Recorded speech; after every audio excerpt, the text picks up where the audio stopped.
Alors aujourd'hui, ils ont été emmenés dans une dizaine de gymnases en Île-de-France qui ont été réquisitionnés pour 1 mois et ensuite on ne sait pas.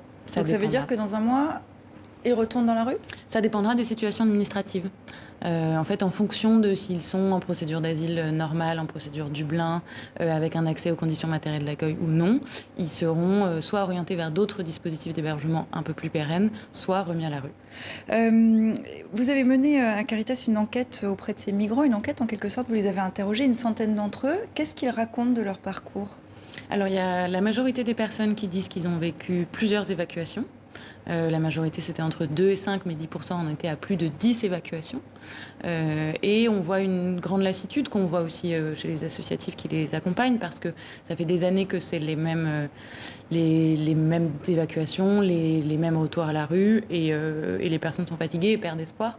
En fait, la seule conséquence qu'on voit de ces évacuations multiples, c'est de repousser les campements toujours plus en périphérie.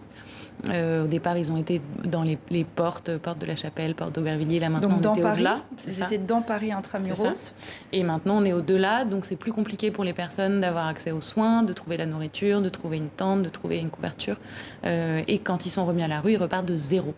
C'est-à-dire plus de tente, plus de couverture, plus de repères pour savoir où se nourrir, où aller vers quelles associations, s'ils sont malades ou autres. Donc c'est un cycle infernal qui recommence indéfiniment depuis 2015.